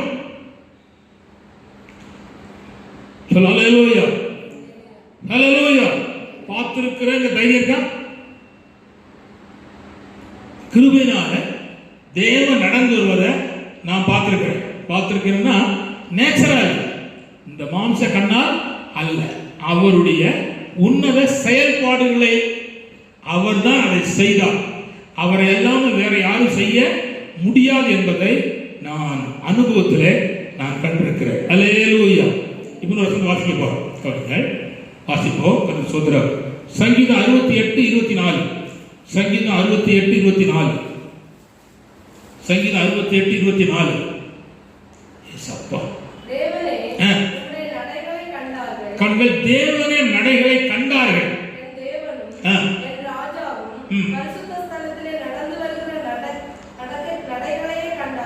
கவனிங்கள், தேவன் நடந்து வருவதை கண்டார்கள்.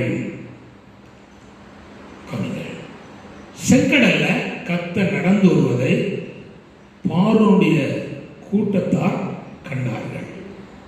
தேவன் அவளுக்கு பட்சத்தில் நின்று கிரியை செய்கிறார் என்று கண்டார்கள். சனகரிப்பு கண்டார், தேவன் கிரியை செய்கிறார் என்று கண்டார். ஏரோது கண்டார். ஆதி சபையில் ஜெபித்த தெய்வ பிள்ளைகள் தேவன் கிரியை செய்கிறார் என்று கண்டார்கள். இப்ப நான் கேட்கிறேன், உங்க இருதய ஸ்தலப்படுவதற்கு தேவன் உங்களை நடைகளை நடக்கிற பகுதியில உங்களுக்காக தேவன் நடந்து வருவதை நீங்க காண்பீர்கள்.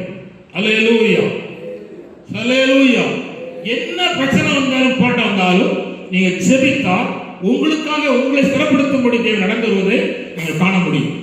இப்ப பாருங்க, ஆண்டவர் சொன்னா அக்கறைக்கு போகணும்னு சொன்னார். பிரயாணப்பட்டு போறாங்க.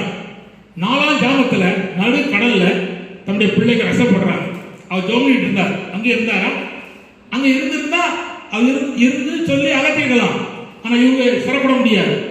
வந்தார், தண்ணீர் மேல் நடந்து வந்தார். கொந்தளித்த கடலையும் இறைந்த காற்றையும் அமிலான்னு சொன்னார். இப்போ தேவன் நடந்து வந்ததை பேதுரு கண்டார். அல்லேலூயா. சொன்னா என்னையும் நடந்து ஆசை, நல்ல ஆசை. கர்த்தர் ஸ்தோத்திரம். சரிங்களா? கர்த்தர் நடத்தினார். சொல்லுங்க, தேவன் உங்களுக்காக நடந்து வருவதை நிச்சயம் உங்க வாழ்க்கையில காண்பீர்கள். உங்களுடைய அந்தரங்க ஜீவியத்தில் காண்பீர்கள், உங்களுடைய ஊழியத்தில் காண்பீர்கள், தேசத்தில் தேவன் நடந்து வருவதை நீங்கள் காண்பீர்கள். ஹல்லேலூயா. தேசத்துல, அதாவது ரஷ்யா தேசத்துல ஒரு சின்ன கைப்பிரதி கூட கொண்டு போக முடியாது அப்படி இருந்துச்சு. ஆனா ஜனங்கள் ஜெபித்தார்கள், அழுதார்கள், மோசம் பண்ணினார்கள், ஆங்காங்கே கூப்பிட்டார்கள். இரும்பு திரை நாடாய் காணப்பட்ட அதை கர்த்தர் 20 துண்டுகளாக பிரித்தார் ரஷ்யாவில்.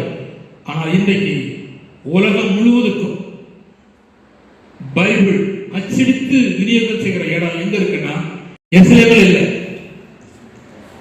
அமெரிக்காவில் இல்லை, தமிழ்நாட்டில் இல்லை, ரஷ்யாவில் இருக்கிறது. தேவன் நடந்து வருவதை அந்த ஜனங்கள் கண்டார்கள். ஜெபித்த ஜனங்கள் கண்டார்கள், உபவாசித்தவர்கள் கண்டார்கள். நான் சொல்வது, தேவன் உங்களுக்காக உங்களை ஸ்திரப்படுத்தும்படி நீங்க கூப்பிட்டதற்கு ஆனால் நடந்து வருவதை நீங்க காண்பீர்கள். கர்த்தர் நிச்சயமாகவே உங்களை நடத்துவார், நிச்சயம் உங்களை ஆசீர்வதிப்பார். சோதரம் நான் அதை கேட்டுக் கொள்ளுங்கள். சபைகள் ஸ்திரப்பட வேண்டும். அப்போஸ்தலர் 16:6 சீக்கிரம் வாசிங்கள். சபைகள் ஸ்திரப்பட வேண்டும். 16:6 அப்போஸ்தலர் 16:5 வாசிங்க. அதினாலே சபைகள் விசுவாசத்தில் ஸ்திரப்பட்டு காணுங்க. போதும். அந்த எதுல திறப்படணும்? சபை விசுவாசம் திறப்படணும். தம்பி காணு, கர்த்தர் என்னை வைத்திருக்க 4 பேர் இருந்தும் கர்த்தர் வச்சிருப்பார். ஆனா காணுங்கள், ஒருவேளை கர்த்தருடைய வருகை தாமதித்து என்னுடைய ஆட்சி காலம் முடிந்து நான் போன பிற்பாடு ஜானும் ஜோசவும் சிந்திக்க வேண்டிய இடம். என்னைய நம்பி நீ வாழ்ந்தா பொழைக்கவே முடியாது. அப்பா கோடி கோடி தேடிட்டு போவாரு அப்படின்னு கனவு காணாது, அது நடக்காது. நான் சொல்லுது என்னன்னா, கோடியும் அதிகமும் தருகிற இயேசுவை விசுவாசி. நான் இருக்கும் காலத்திலே கர்த்தரை விசுவாசி. ஜெபம் பண்ணா, தேவனை தேடினா, ஆண்டவரே சார்ந்து கொண்டா, அவர் எனக்கு நன்மை செய்திருக்கிறார். அதை போல அவர் 2 பேரும் செய்வார், செய்வோம் செய்வோம். வந்திருக்கிறவங்க அனைவருக்கும் ஆண்டவர் செய்வார். எதையும் நம்பாம அவரை நம்பினா, விசுவாசத்துல நீங்க ஆண்டவரை தேடிட்டா, அதான் ஸ்திரப்படுவதற்கு அடையாளம். அல்லேலூயா. அப்போ கவனிங்க, சபையில் இருக்கிற விசுவாசி விசுவாசத்துல பெறப்பட்டாச்சுன்னா சபை பெருகும். அல்லேலூயா. நான் திருக்குறங்குடி சொல்ல வருகிறேன். திருக்குறங்குடியில சபை ஸ்தாபிக்கப்பட்டுச்சு. இந்த சபை பெருகுச்சு. என்னது பெருகுச்சு. இங்கிருந்து மரணிப்புகள், இங்கிருந்து பெரும்பத்து, அங்கிருந்து கலங்குடி, அங்கிருந்து உடங்குடி, அங்கிருந்து திருச்செந்தூர், இங்கிருந்து தூத்துக்குடி. விசுவாசத்துல ஸ்திரப்பட்ட போது கணக்காடு இதெல்லாம் திருக்குறள் சபையினுடைய கிளை தான். அவ்வளவு இந்த சபை விசுவாசம் செய்து ஸ்திரப்பட்டுச்சு. ஸ்திரப்பட்டா சபையை திரும்பி பெருகிட்டு, இப்ப நான் சொல்லுவது 10 சபைக்குமா சொல்லிருக்கேன், பெருகிட்டு.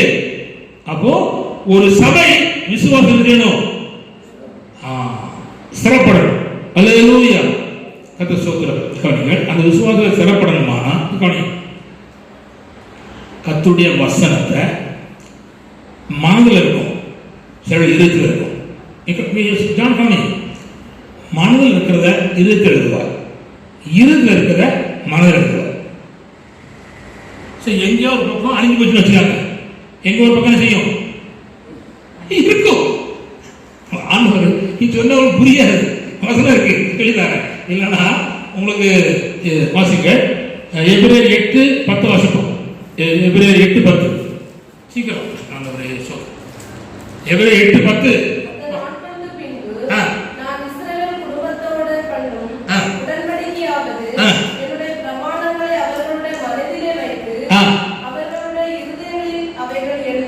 மனசுல வச்சு இருக்கு எழுத. மனசுல வச்சு, மனசு இங்க இருக்கு, இருதயம் இருக்கு இங்க இருக்கு, இங்க வச்சு இங்க எழுதுற.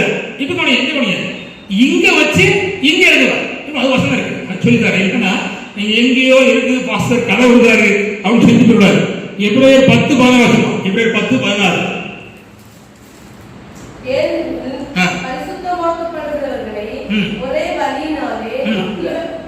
எபிரேயர் 10:14.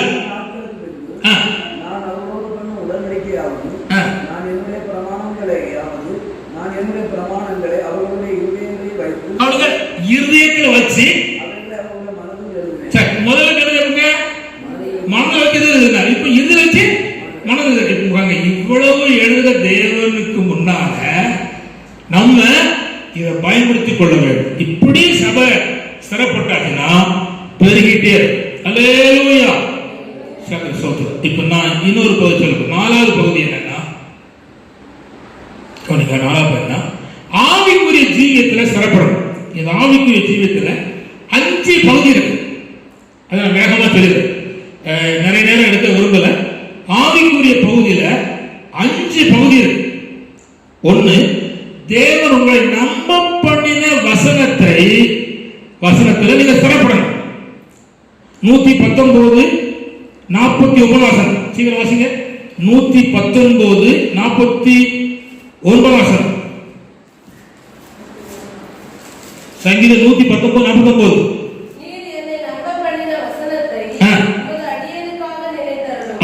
கர்த்தர் நம்மை நம்ப பண்ணின வசனத்தில், நல்ல கவனிங்க, எல்லா வசனத்தையும் நம்ம நம்ப முடியாது. ஆனா உங்களுக்கு இன்னும் ஸ்பெசிபிக்கா ஒரு வசனத்தை தந்து நம்ப பண்ணி அதை நடத்துவார். அதுல ஆங்கிலத்தை படிக்கணும், ஸ்திரப்படணும். முழு வேதத்தையும் நம்ம எல்லாம் படிச்சு நம்ம நேர காலமும் போதாது, சமயம் போதாது. 1 வசனமோ 2 வசனமோ 10 வசனமோ 100 வசனமோ தேவன் நம்ம நம்ப பண்ணின வசனம். சரி, நான் சொல்றேன். கர்த்தர் சொன்னார் ஆபிரகாம் பார்த்து, ஊர் என்ன சொல்லுகிற கல்ல தேசத்திலிருந்து வா, நான் உனக்கு மகிமையின் தேவனாக ஆண்டவர் தரிசனமாக. அதை நம்ப பண்ணினான். அவன் நம்பினான், வந்தான். 24 வருஷம் காத்திருந்தான். ஆனால் அவன் நம்பப்பட வச்சுட்டு தான் இருக்கிறார். திரும்ப கொடுக்கன்னு சொன்னார். அப்புறம் அவன் வருஷ கணக்கில் வாழ்ந்தான். கர்த்தர் அந்த நம்பப்பட்ட வசனத்தை அவன் சிறப்பட்டான். அல்லேலூயா. அதப்போல உங்களை நம்பப்பட்ட வசனத்தில் எப்படி செய்யணும்? உறுதியாகணும், சிறப்படணும். அது ஆவிக்குரிய ஜீவிதத்துல பெஸ்ட். ஒண்ணு ஆவிக்குரிய ஜீவிதத்துல முதல். இரண்டாவது என்ன? தேவன் உங்களை நற்கிரியை செய்ய பழக்கி இருக்கிறார். அது என்ன செய்யணும்? ஸ்திரப்படணும், ஏழைக்கு இறங்கணும். அதாவது மத்தேயு சுவிசேஷம் 5ஆம் அதிகாரம் 16ஆம் வசனம். இதெல்லாம் சொல்லிட்டு போற நேரம்ல விட்டுருங்க. கஷ்டத்தோடு நற்கிரியிலே ஸ்திரப்பட வேண்டும். ஏழைக்கு இறங்கணும், கஷ்டப்பட்டவங்க உதவணும், ஒண்ணுமில்லாம உதவி செய்யணும். இது நம்ம செய்ய வேண்டும். சோத்திரம். இதுல இன்னொரு பகுதி, நீதியின் வசனத்துல நான் ஸ்திரப்படணும். ஏசாயா 59:14 கதை சோத்திரம். ஏசாயா 59:14 கதை சோத்திரம். இதுல ஆண்டவராகிய தேவன் நம்மளை நீதியின் வசனத்துல கர்த்தர் நம்மை ஸ்திரப்படுத்துகிறார். இந்த நீதி வசனத்துல ஒருத்தர் ஸ்திரப்பட்டான்னு சொல்லியாச்சுன்னா அவன் கர்த்தருக்கு அடுத்த காரியத்துல தீவிரம் கொண்டு அவன் செய்வான் என்பதை நாம் பார்க்கிறோம். இதுக்கு அடுத்த ஸ்டெப் என்னன்னா, நம்முடைய எண்ணங்களில் ஸ்திரப்படணும். நான் திரும்ப சொல்லுகிறேன், நம்பப்பட்ட வசனத்துல ஸ்திரப்படணும், நற்கிரியில ஸ்திரப்படணும், நீதியின் வசனத்துல ஸ்திரப்படணும். நாலாவதாக நம்முடைய எண்ணங்களில் ஸ்திரப்பட வேண்டும். இந்த பிள்ளைகள் கவனிய உங்கள என்னன்னா கையெடு எண்ணங்களை ஸ்திரம் இல்லை. அதனால கர்த்தர் உங்களை சந்திக்க முடியல. அவர் இடிச்சுக்கிட்டே உள்ள வர மாட்டாரு. அவர் ஜெட்டில்கார். நீ ஒப்பு கொடுத்தாலும் வருவார். நீ கீழ்படித்தாலும் அவனை ஆசீர்வதிப்பாரு. வலுக்கட்டாம அவனை பிடிச்சி அடிக்க மாட்டார். அது புரிஞ்சுக்கணும். நம்முடைய எண்ணங்கள் எப்படி இருக்கணும்? ஸ்திரமா இருக்கணும். எண்ணங்கள்ல ஸ்திரமா இருக்கணும். புரியுதா? புரியலையா? ஆமா. என்ன, நான் இந்துல இருந்து ரட்சிக்கப்பட்டேன். நான் இயேசு கிறிஸ்துவை ஏற்றுக்கொண்டேன். ஆண்டவருக்காக வாழ்ந்துட்டு இருந்தேன். சொந்த வீட்டுக்கு சொந்தக்காரங்க கல்யாண வீட்டுக்கு போவேன். ஆனால் சாப்பிட மாட்டேன். எல்லாம் பகைச்சாங்க. அங்க போனாலும் நான் நீதிமானா தான் இருப்பேன். போவேன், நீதிமானா இருப்பேன், கவர் கொடுப்பேன், எல்லாம் செய்வேன். கல்யாணம் முடிஞ்சு நம்ம டிம்னு கொட்டுலாம் அடிப்பானோ, அடிச்சுட்டு போறோம். நமக்கு என்ன, அவன் வீட்டில் அவன் அடிக்கான். நம்ம எப்படி இருக்கணும்? இருக்கணும். ஆரம்பத்தில் இப்ப போக மாட்டேன். ஆரம்பத்தில் ஏசு ஏற்றுக்கொண்ட போது மூலச்சில கொடை. அவ எங்க அப்பா சொல்லிச்சு, கொடைக்கு போகணும் அப்படின்னு. சரி போறேன், போயிட்டேன், அவ்வளவுதான். ஆனா நான் கொடையுமே ஒண்ணு சாப்பிட வைக்கல. போனேன், அவன் வீட்டில் இருந்தேன். அடிச்சாலும் மேலும் வச்சாலும் போனா எனக்கு தெரியாது. அதெல்லாம் நான் உங்க போகல. நான் என் வாழ்க்கையை செய்யிட்டேன், காத்துக்கிட்டேன். அப்போ எங்க அப்பாட்ட எங்க மாமா சொல்லிச்சு, உன் மாமா வந்தாலும் எங்கேயும் வரமாட்டான்பா, இனிமேல் அவன் வராண்டாம்பா அப்படின்ட்டு முடிஞ்சு முடிச்சா. அவருடைய வாழ்க்கையில நாம் புரிந்து கொள்ள வேண்டும்னா, நாம் எண்ணத்துல போய்க்கணும், ஸ்திரப்படணும். எண்ணத்துல எங்க போனாலும் நான் கத்துடைய பிள்ளை, என்னை எங்க கொண்டு விட்டாலும் நான் கத்துடைய மனுஷன் தான். கத்த சொல்றேன், அதுல மாற்றமே இல்லை. அல்லேலூயா. எங்க இன்னொரு இடத்துல எப்படி சம்பவம்னா, நான் வேலைக்கு போவேன். டர்மனால வேலை பார்த்தேன், வள்ளியூர்ல லேத்துல வேலை பார்த்தேன், வேலைக்கு போயிட்டேன். அப்போ வள்ளியூர் பஸ் ஸ்டாண்டு பக்கத்துல ஒரு பாம்பாட்டி பல நிறுத்தம் பண்ணேன். நான் போய் வேடிக்கை பார்த்துருக்கேன். வேடி பார்க்கக்கூடாது, தப்பு நடக்குதா. நான் அவன் இந்த கழுத்து அழுத்த போல அறுக்கான், செத்து போன போல காட்டுதான். இதெல்லாம் எப்படி நடக்கு? எனக்கு ஒரு ஜெபம், ஆண்டவரே இது நடக்கக்கூடாது, ஏசி ரத்தம் அப்படின்னு சொல்லி ஆவில நிறைஞ்சி போராடி ஜெபம் பண்ணிட்டேன். சத்தம் போடல. அவனுக்கு கண்டுக்க முடியல ஆட்களை. இங்க யாரோ பெற்றோர் இருக்கான் அப்படின்னு நினைப்பாங்க. தயவு செய்து சார் போயிருங்க அப்படின்ட்டான். இது என் தொழில், நான் நைசா போயிட்டேன். இப்ப எனக்கு தெரியுது, நான் நாம் எண்ணங்களில் ஸ்திரப்படணும். வாசிப்போம் கதை சோதரர் நீதிமொழிகள் 20:18. நீதிமொழிகள் 20:18. ஏசப்பா, நீதிமொழி 20:18. ஆலோசனைகள்னால் எண்ணங்கள் ஸ்திரப்படும். நல்லோசனை செய்து யுத்தம் பண்ணி. கவனிங்க, ஆலோசனையினால் எண்ணங்கள் என்ன செய்யப்படும்? ஸ்திரப்படும். நல்லா கவனிங்க, நல்ல ஆலோசனைனால நம்ம எண்ணங்கள் எப்படி இருக்கும்? கவனிங்க, இதுதான் பெஸ்ட் இடம். நீ எப்படி இருக்க அப்படின்னு கேட்டதுன்னா உன் எண்ணம் சரியா இருந்தா நீ நல்லா இருப்பன்னு அர்த்தம். இது ஆவிக்குரிய வாழ்க்கையில இதுதான். எண்ணம் குழம்பிட்டா போச்சு,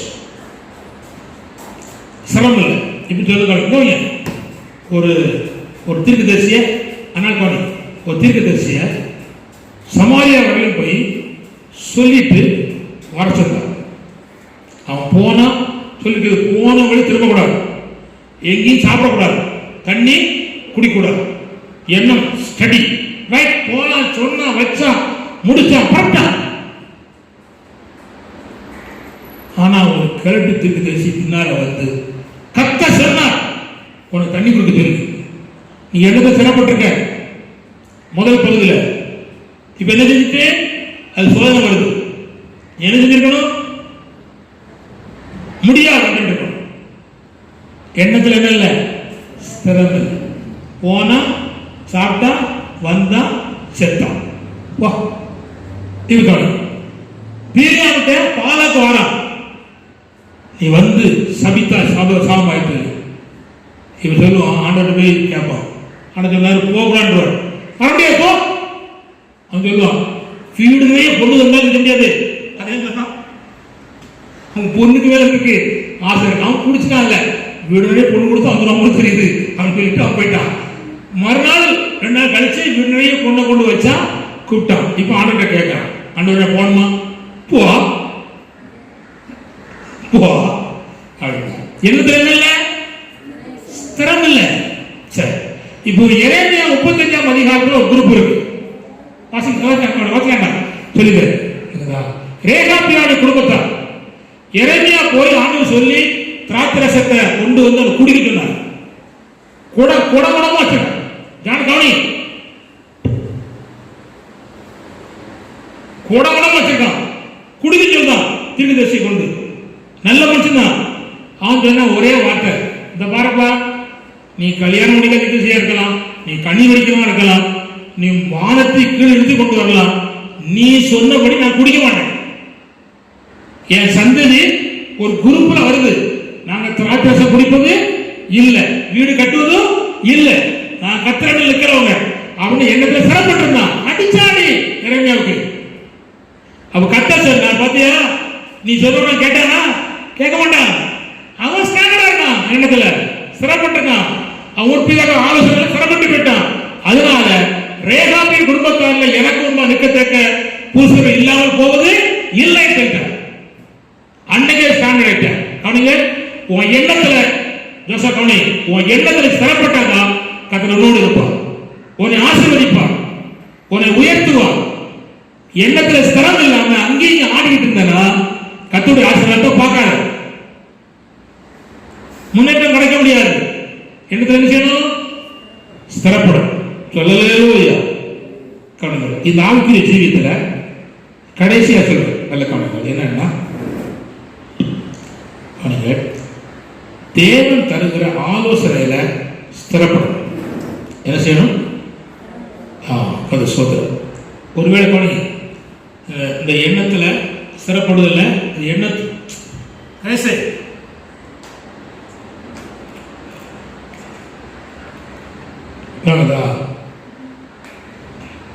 கவனிங்க, காரியத்துல மிக கவனமா இருக்கும் நம்முடைய ஜீவியத்தில். அப்போஸ்தலனாகிய பவுலும் அவனோடு சேர்ந்த ஆட்களும் இந்த கிறிஸ்துவ இயேசு அறிகிற அறிவுக்கு மேன்மையாக நிறைய பிரச்சனை எழுந்துச்சு. அந்த எண்ணங்களை கீழ்ப்படுத்தி சிறைப்பிடிச்சாங்க. கர்த்தரை இயேசுவை அறிகிற அறிவின் மேன்மைக்கு உரோம எழும்புற அனைத்து மேட்டின்மைகளையும் எண்ணங்களையும் கிறிஸ்து இயேசு நாமத்தில் இருக்கிறார்கள் சிறைப்படுத்தி கீழ்ப்படுத்தினார்கள். இயேசுவை விட முக்கியப்படுத்துகிற எந்த காரியமும் நீ கீழ்ப்படுத்தணும். அப்படி கீழ்ப்படுத்துவேனா கர்த்தர் உன்னை என்ன செய்வார்? ஆசீர்வதிப்பார். சோதரம். அப்படியானால் 5வது ஆலோசனையில சிறப்பட வேண்டும். கர்த்தர் உங்களை ஆசீர்வதிப்பார். அது சோதரம். கடைசியில இன்னும் 2 இருக்கு, சொல்லி முடிச்சிருக்க. அது பாருங்க. 1 சாமுவேல் புத்தகம் 11ஆம் அதிகாரம் 14ஆம் வசனம். 1 சாமுவேல் 11:14. 1 சாமுவேல் 11:14. அப்பொழுது சாமுவேல் ஜனங்களை நோக்கி, நாம் கில்காலுக்கு போய் அங்கே ராஜ்யபாரத்தை ஸ்திரப்படுத்துவோம் வாருங்கள் என்றார். நாம் கில்காலுக்கு போய் ராஜ்யபாரத்தை செய்வோம், ஸ்திரப்படுத்துவோம் என்றார். ராஜ்யபாரம் என்பது என்ன? பழைய ஏற்பாட்டு ராஜ்யபாரம் என்பது ஒரு ஆள் உட்காருவது. புதிய ஏற்பாடு ராஜபாரம் என்பது ஆண்டுடைய ஆளுகையின் பிரசன்னம், தேவ சமூகம். அதான் ராஜபாரம். உங்களுடைய ராஜ்யம் வருவதாக சொல்லப்பட்டிருக்கலாம். இதோ உங்களுக்குள்ள தேவராஜ்யம் இருக்கு, வந்திருக்கிறது.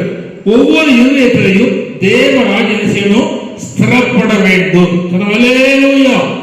இவருடைய ராஜ்யம் ஆரம்பத்தில் ஸ்திரப்பட்டுருச்சு.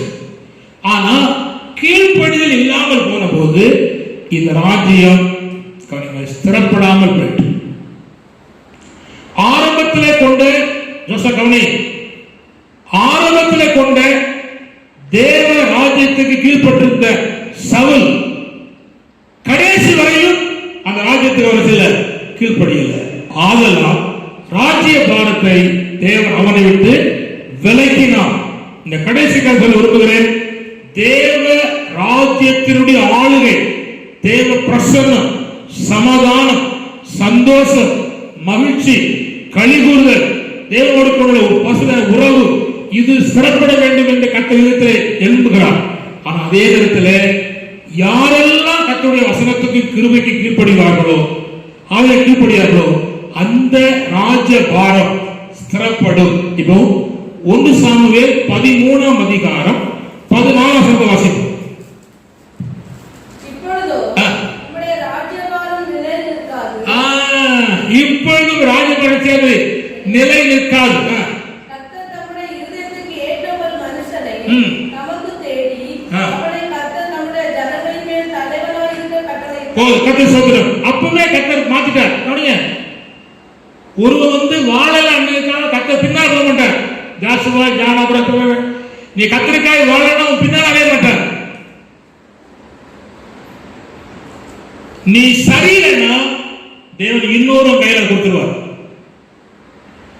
நான் சொல்லுகிறேன், நான் ஊழியத்துல தேவனை சார்ந்து வேதத்தை வாசித்து ஜெபம் பண்ணி கண்டு ஊழியத்தை செய்யாம போனேன்னா என் கிட்ட இருக்க ஊழியத்தை கதை தூக்கி செய்யற கையில கொடுத்துருவார். மாற்றமே கிடையாது. காலேஜ் இஸ்ரேல் பாஸ்டர் படுத்திருக்க ஒரு குறிப்பிட்ட காலத்துல பிரச்சனை, ஊழியர்கள் நடுவில், சபை நடுவில், சாவுகள பிரச்சனை. அதனால ஒரு கன்வென்ஷன் போகாம முதல் நாள் வீட்டில் படுத்தார். அப்பொழுது ஆண்டவர் சொன்னாரா, இஸ்ரவேல் நீ எழுப்பி வேலை செய்யலன்னா உன் கீழே படுத்துக்காம ஒரு பையன் அவங்க கையில கொடுத்துருவான் அப்படின்ட்டார். மறுநாள் கிளம்புனார், ட்ரெஸ் எடுத்தார், மாட்டினார், பிரச்சனை தான் போயிட்டார் கூட்டத்துக்கு. அப்ப ராஜ்யபாரம் ஸ்திரப்படணுமானா நல்ல கவனிங்கள், தேவனாய கர்த்தருக்கு என்ன செய்யணும்? கீழ்ப்படியாம போன சவுல் ராஜபாரத்தை கர்த்தர் அவனை விட்டு விலக்கி அவருக்கு ஆண்டவர் பிரியமான கையில கர்த்தர் கொடுத்தார். இப்ப கவனிங்கள், ராஜபாரம் ஸ்திரப்படணுமானா என்ன செய்யணும்? நான் சொல்லியிருப்பேன். 1 ராஜாக்கள் 2:18 வாசிப்போம். 1 ராஜாக்கள் 2:18 சீக்கிரம். இயேசுவின் ரத்தம். 1 ராஜாக்கள் 2:18.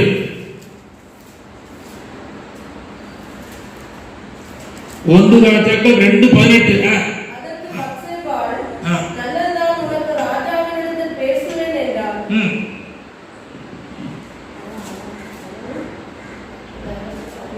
1 ராஜாக்கள் 2:18 இல்ல கவனிங்க, சாலமோன் கையிலே ராஜபாரம் சிறப்பட்டு வார்த்தை வரும். ஒரு நிமிஷம். அல்லேலூயா. 12 வாசிங்க. சாலமோன் தன் தகப்பனாகிய தாவீதினுடைய சிங்காசனத்தின் மேல் வீற்றிருந்தார். அவனுடைய ராஜபாரம் மிகவும் ஸ்திரப்பட்டது. தேவனுடைய ஆளுகை மிகவும் ஸ்திரப்பட்டுச்சு. ஸ்திரப்படுவதற்கு இவன் செய்த வேலை என்ன? நல்ல கவனிங்க. நிறைய சொல்லணும், நிறைய சொல்லணும். ஆனா சொல்லணும் ஒன்றே ஒன்று, 3 பேரை கொண்டுட்டான். 3 பேரை அழிச்சிட்டான். ஒன்னு யோவா, இன்னொன்னு அதேலியா, இன்னொன்னு சீமை. கவனிங்க, யோவாப் என்னன்னா சமாதான காலத்துல ஒருத்தனை கொன்னவன், நாட்டில் வைக்கூடாது. ஆனா தாவி வச்சு அந்தவங்க தாவிதுக்கு எவ்வளவு தான் பிரச்சனை கிடையாது, அவன் சமாளிச்சுட்டு இருப்பான். ஏன்னா அவனுடைய அனுபவம் என்னன்னா நம்ம ஒண்ணும் செய்யக்கூடாது, கத்தரா அடிச்சு கொண்டு போட்டோம், நம்ம ஜெயில வாழும், நம்ம கத்தரை பாதுகாப்பாக வாழ்ந்துட்டான். இது சாபம் ஒன்று வர முடியாது. இதுவும் பாவம், தேவன் சொன்னதை செஞ்சான தவிர இவன் தேவன் அபிமானம் செய்யல, தேடல. அதனால அப்படியே சொல்லிவிட்டான். பார்த்துக்கா, சீமை ஒரு காலத்து எப்படி இருந்தான், அதோனி எப்படி இருந்தான், யோ எப்படி இருந்தான் அப்படின்னு சொல்லிட்டான். அதோனியாவையும் நல்ல கவனிங்க, யோவாப்பையும் க்ளோஸ் பண்ணிட்டான் முதல்ல. ஆனா சீமை இருக்கான். சீமை எப்படி இருந்தாங்க கவனிங்க, இந்த எருசலேமை விட்டு வெளியே போக கூடாது. 2 வருஷம் 3 வருஷம் மறந்து உட்கார்ந்துருவான். 4வது வருஷம் ஆகும்போது அவன் ஃப்ரெண்டு ஒருத்தன் போனது காணலன்னு சொல்லி தேடி போவான், முடிச்சிருவான். அப்படின்னு அர்த்தமா, நம்ம ராஜ்யபாரம் சிறப்படணுமானா அடுத்த ஆளை தூசிக்கத அழிச்சுட்டா சிரமமாயிட்டு. அவன் சீமை செய்தான், தூசித்தான். நம்ம அடுத்த ஆளை தூசிக்கிறத விட்டாட்டுனா நம்ம ராஜ்யபாரம் செஞ்சுட்டோம், ஸ்திரப்பட்டோம். கடைசியாக கதை சோதரம் நீங்கள் கர்த்தர் சீயோனை ஸ்திரப்படுத்துகிறார். சங்கீதம் 87:6, சங்கீதம் 87:5 வாசிக்கும். 6 கூட வரும்.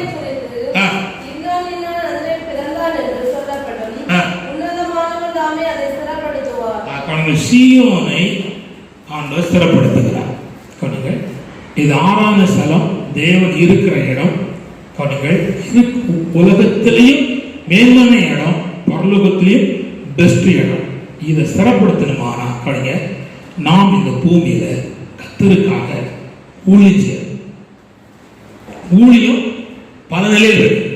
பாடல், துதி, ஜெபம், காத்திருப்பு, உபவாசம், கைப்பிடி கொடுத்தல், ஊழியக்காரரை தாங்குதல், கொடுத்தல்.